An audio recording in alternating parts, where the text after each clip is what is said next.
Senator Rob Orts, good morning. We're here today to speak about a package of bills that all my colleagues and Senator George Borrello have worked on and are going to be introducing as a conference that will specifically try to help and target relief efforts for our hospitality industry. Easily the most impacted industry due to the governor's COVID lockdown orders. They've been hit the hardest by this pandemic, and you're going to hear from Senator Borrello and my colleagues about our package that we believe will help. And by the way, nothing has been done for this industry at this moment here in New York State, in the state capitol, by the majorities. Nothing. So this is the first real package of relief that you're going to hear from Senator Borrello and my colleagues. But I wanted to, before we get into that, I turn it over to Senator George Borrello. I did want to take a moment to just thank the men and women of our state police and of our New York Army National Guard who were here last week protecting the Capitol, protecting the institutions which all of us are elected on behalf of the people to come here and do the people's business. And while I was not here last week, my colleagues who were, I can tell you, everything went off without a hitch. There was no reason for any cause of concern.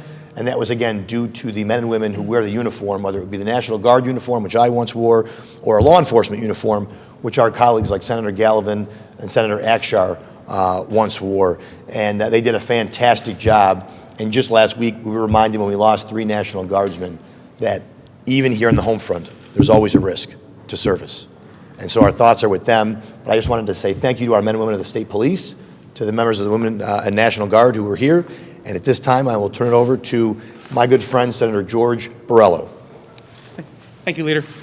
Good morning, everybody. Thank you for joining us here today.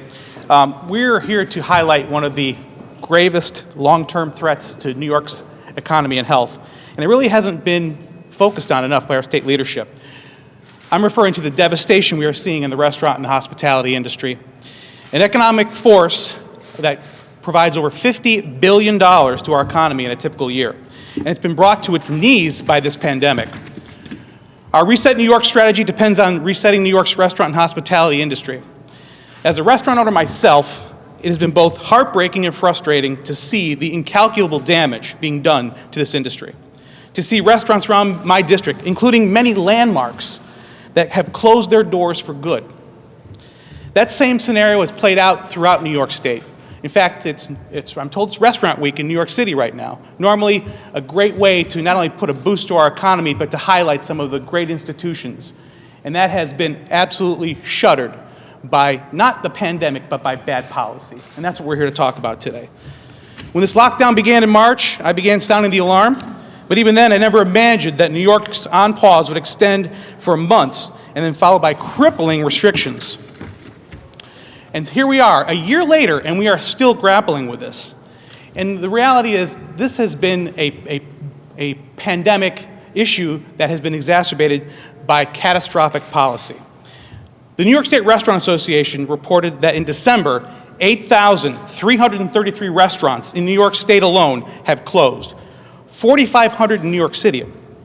Over 365,000 jobs, or 45%, have been lost in the past year. This is truly an emergency. Every day that passes without change is a lost opportunity to help stabilize this devastated industry.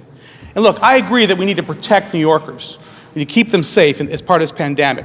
But these lockdowns have not reduced any numbers. They have not provided the results that we've been told that they will. Just to give you an example, the governor measures everything by hospitalizations. How many people are in the hospital because of COVID? Well, in New York State, currently, there are 8,600 people in the hospital with COVID. We have the most restrictive lockdown in the nation, with the exception of possibly California, which has 18,600 people in the hospital. However, in Florida, which has none of those restrictions, there are only 6,727 people in the hospital. So we have more people, thousands of more people in the hospital in New York State with COVID than the state of Florida, which has no such restrictions. This is not a policy that is working for our economy or for the public health.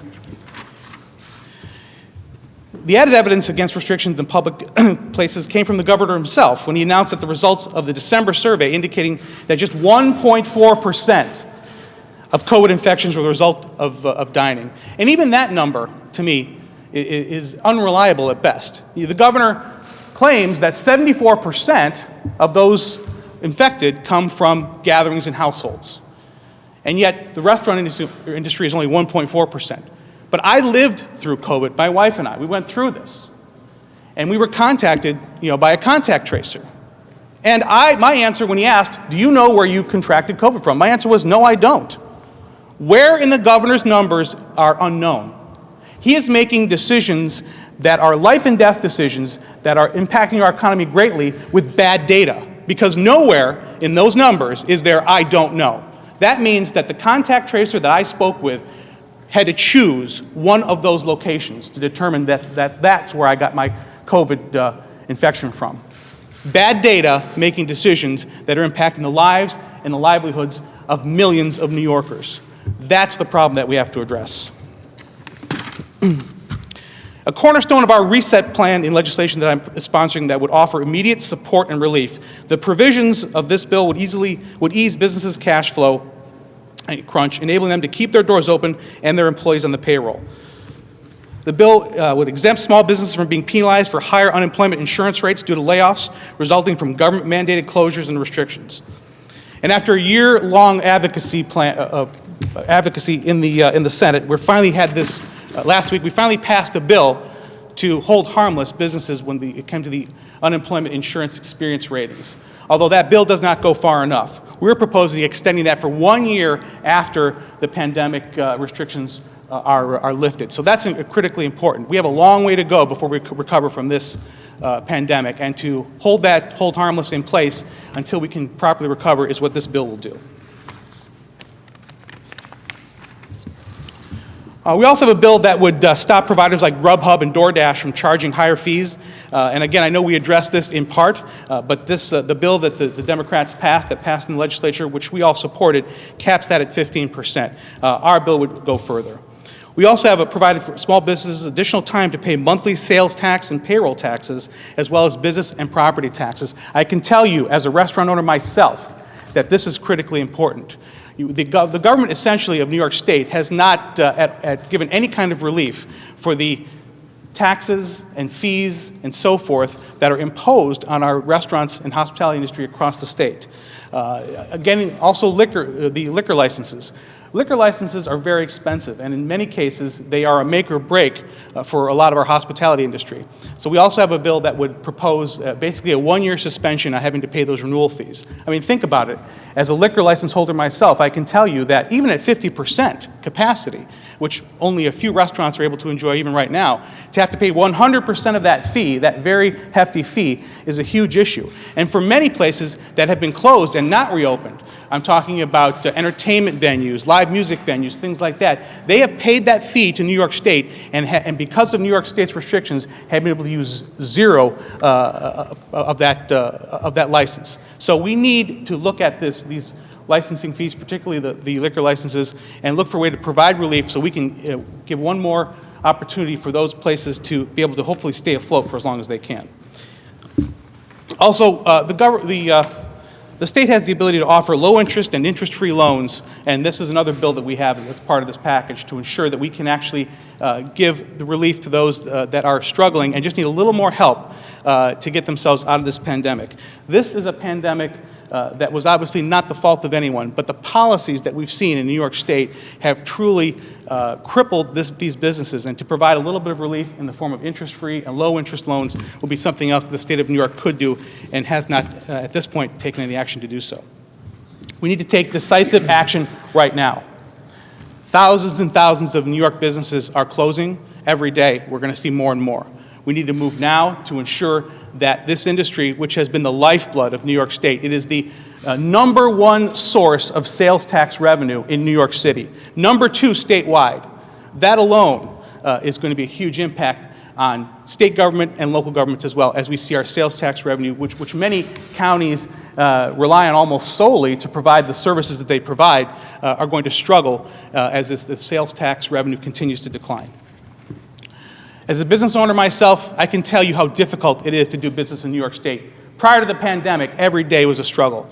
I bear the scars of doing business in the state, and now the state needs to step up and help us ensure that this industry is able to continue on and prosper. It is the lifeblood of New York State.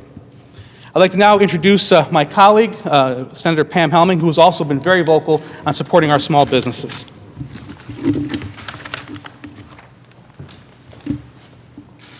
Good morning, everyone. I kind of like having this step to stand on the extra height. Usually being below the microphone is a challenge.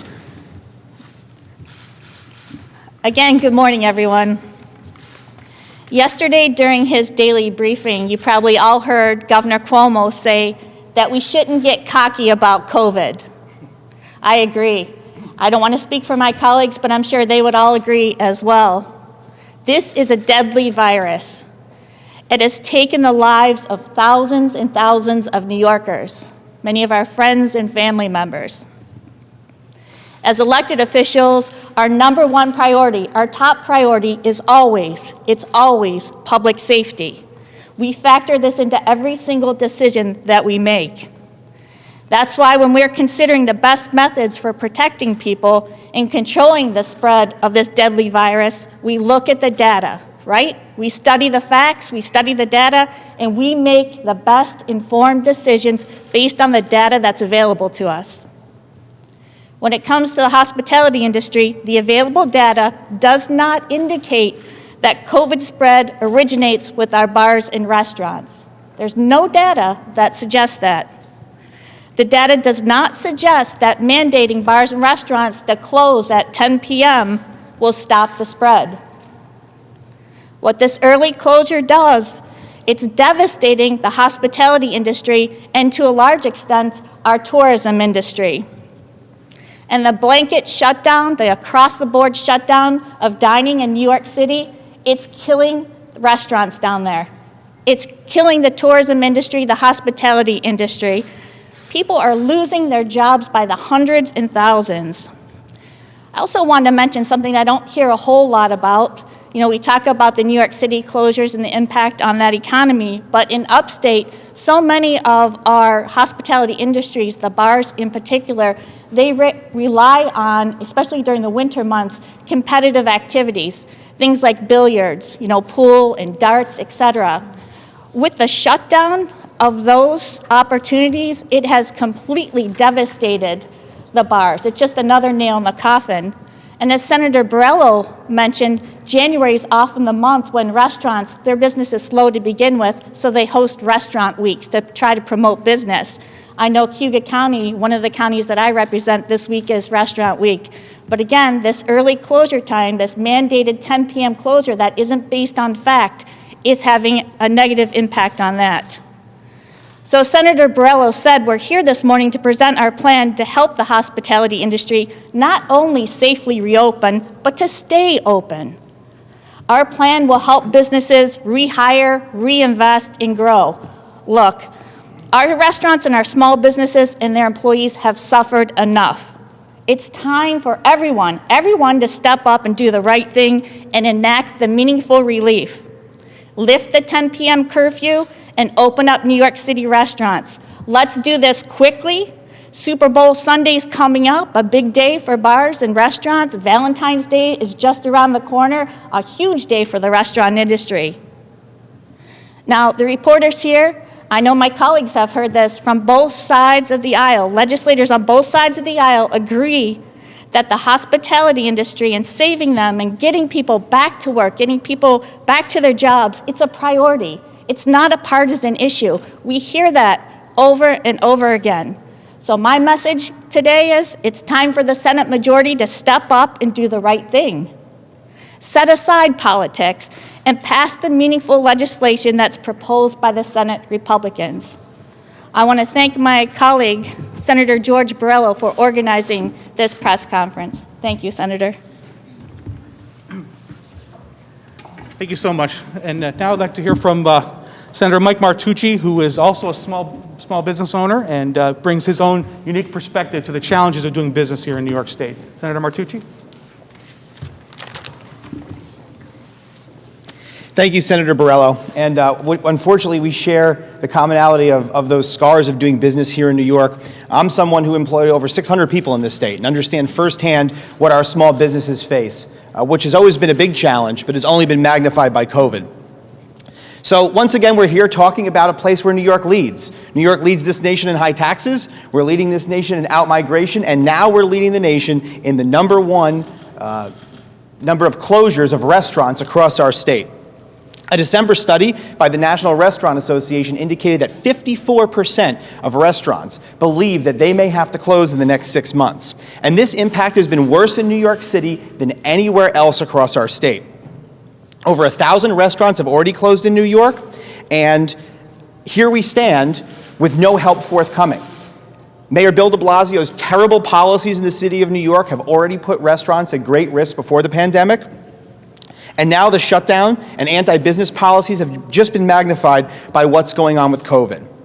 Hundreds of bars have been cited with fines and violations by the SLA and other state authorities for things like not having tables far enough apart or letting patrons finish a meal after a 10 o'clock curfew that Senator Helming pointed out is not backed by an ounce of science. Now, while I wholeheartedly believe that bars and restaurants who violate the law should be fined, the real question is, what should happen with these fines? My bill proposes a plan that these fines would be turned back to the belabored restaurant industry to make sure that people that depend on this industry for their jobs can survive. By providing this financial support at this critical time to the restaurant industry, we can ensure that our restaurants are able to rebound strongly from COVID. The folks that own restaurants, these small business owners, are our friends and our neighbors. And each one of us has a memory, a fond memory at a local bar or restaurant, your favorite tavern. You know, these are places where we met our spouses, or maybe broke up with a girlfriend or boyfriend we didn't like, or consoled our really good friends. So, these are businesses that are more than just businesses and places of employment in our communities, but they're really the fabric of where we live. They need our help more than ever. And if this package is given a vote on the floor by the majority, I'm confident that we can deliver for this industry at a time when it's most critical. This majority talks a lot about justice, but it never talks about justice for our small businesses.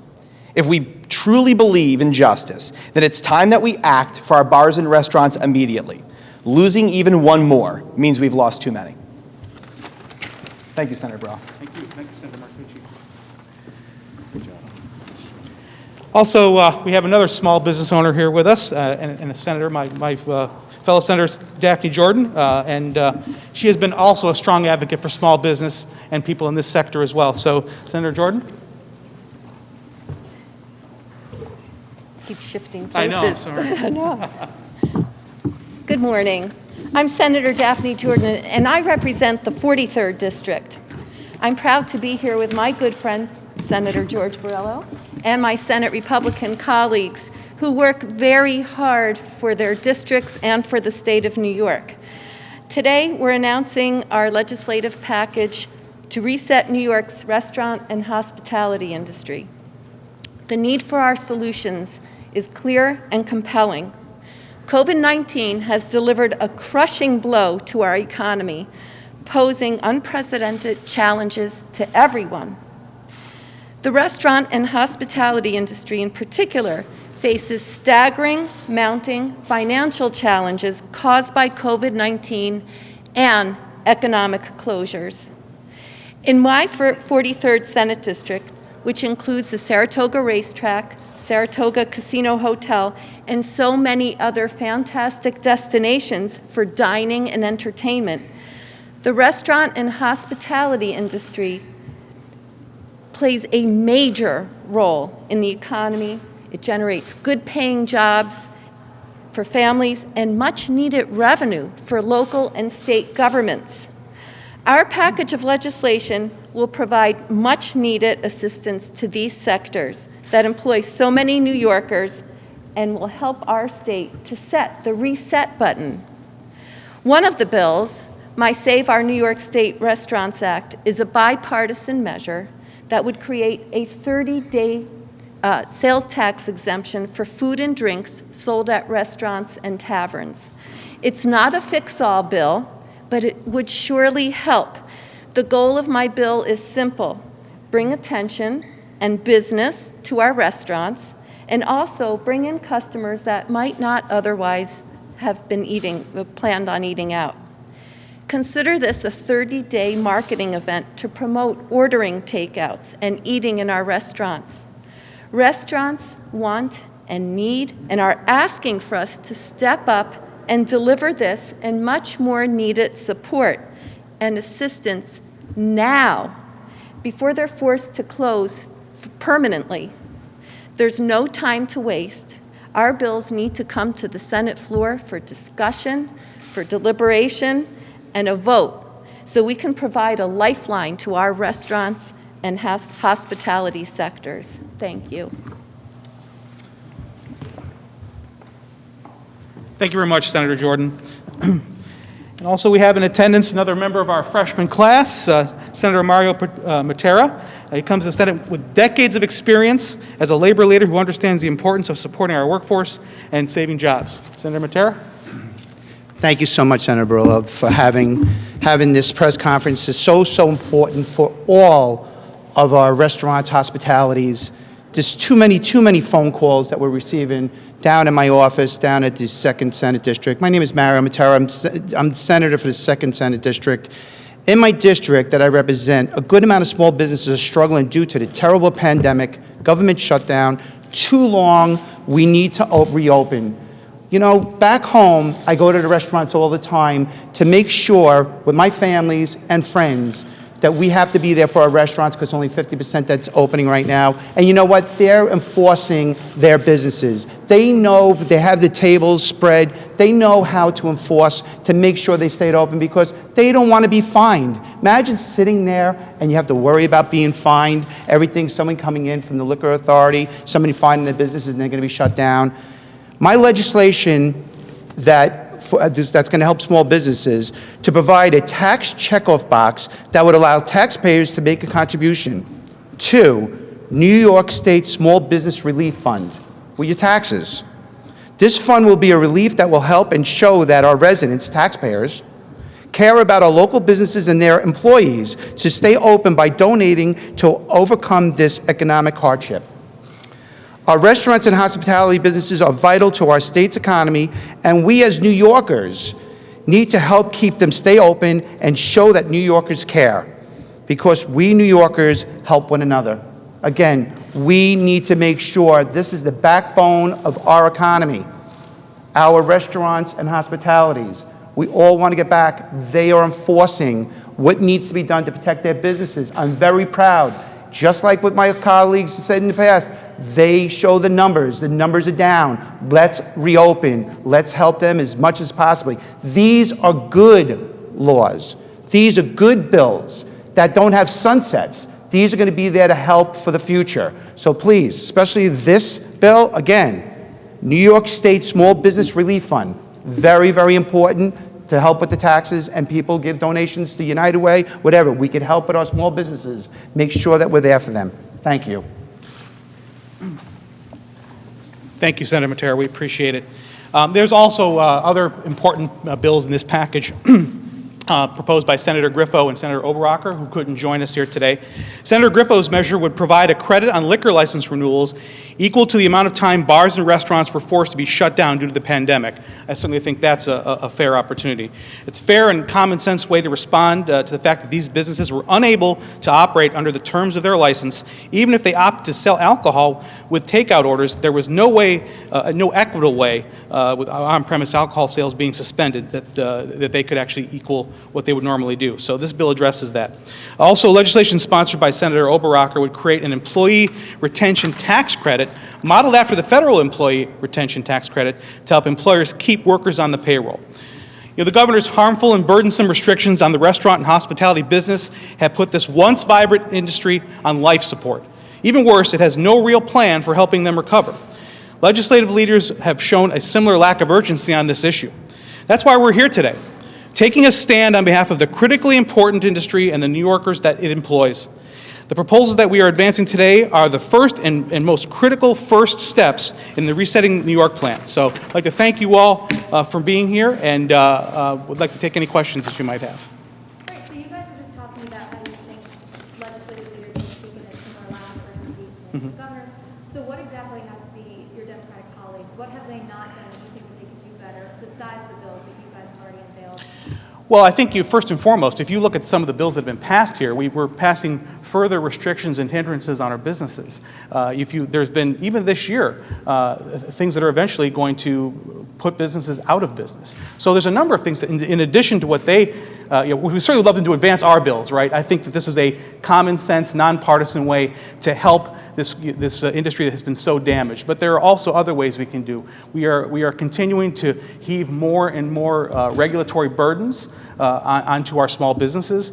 Even the things that we do because we think it's going to be helpful to one group harms another. A perfect example of that is some of the rent relief. You know, if you're going to relieve rent, why not create a fund to help those folks pay their rent that truly are in need, not just having somebody check off a box and then saying that you don't have to pay your rent to your landlord. Those landlords are suffering also. The property owners have to pay the oppressive property taxes. We have to stop this, let's harm one group to benefit another. And that's what's going on essentially right now for political reasons, what we've seen so far this year.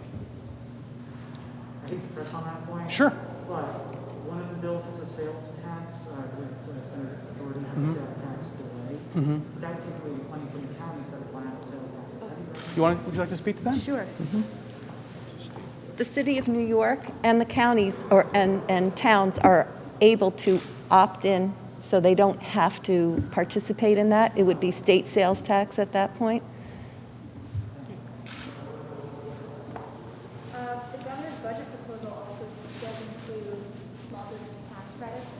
I think it's like $130 million businesses can opt in for a max of $50,000 each. But do you think that's enough? But also, we are awaiting federal money from Washington. But is that, Well, how does that play into your plan? Well, New York State has already received billions of dollars from the federal government, and a lot of it was not deployed. And we advocated for months for the governor who had, for example, emergency child care money in his hands. I think it was $140 million. It took him 9 months to get it out and deployed. It was supposed to be emergency child care coverage. So, let's also recognize the fact that there has not been an expediency when it comes to deploying federal funds that the New York has received. And we certainly are in line to receive more. But ultimately, if we're talking about, these are relief measures, but what we really need to do is we need to get our businesses back into business. We are never going to be able to sustain billions and billions of dollars, whether it's in tax credits or it's in support, loans, direct money to businesses. Those are important right now, but ultimately, New York State needs to get back into business. And that's really the long-term solution. Speaking of getting back into business, yesterday the governor addressed the Bills game, saying that the rapid testing was a success. You guys share the optimism that that can be used to reopen entertainment venues, presumably during the warmer weather statewide? Yeah, I mean, I think anything we can do to ensure that we get more people to participate in these events is a good thing. I mean, I can tell you that it was a fairly smooth process, I think, in Western New York, which is where I'm from, to do that at the Bills game. But again, we need to look at how are we addressing this truly from a public health standpoint. Where is the data to support the restrictions? And as I pointed out, the governor essentially judges everything based on hospitalizations. And yet our hospitalization rate is much higher than the state of Florida, which has no such restrictions. So we need to look at where are we truly following the science or are we truly following politics? And based on the data, I think it's more politics than science. On the financial side of that, who would pay for the rapid testing if that imposition is made for all venues? We have some here in Albany, we have them basically everywhere. Would the state somehow subsidize the rapid testing, or would that just come out of pocket for the venue owner? Well, and I'm not sure what the governor has in his mind here. I can tell you that no matter what the restrictions are, whatever the protocols are, we have to look at also the fact that the governor continues to lose in court when it comes to lawsuits against the hospitality industry. In fact, essentially, every time, so far that I'm aware of, every time a case has been brought against the governor for any kind of restriction to the hospitality and entertainment industry, he loses in court. So we need to go back and look at why is this happening. We can argue the semantics of who's going to pay for what, but the bottom line is these restrictions are just, number one, they're not based in science. Number two, they're clearly unconstitutional, as many judges have already said. Off of Daryl's question, would you like to see one of those pilot programs instead of at the Bills game with the rapid testing be done perhaps in one of the venues like the restaurant or Well, we don't live in a bubble here in New York State. We have the same situation as other states. You can look to other states that have been able to get more people into venues. You've seen, even just watching the recent NFL playoff games, you had thousands of people in other stadiums, far more than we had at the Bills Stadium for our playoff game. So let's not talk about trying to reinvent the wheel here. We've got a tremendous amount of resource out there to discuss this with other states that have clearly been more successful than we have. Again, I point to the state of Florida, which has had entertainment venues open and with a lower hospitalization rate than New York State.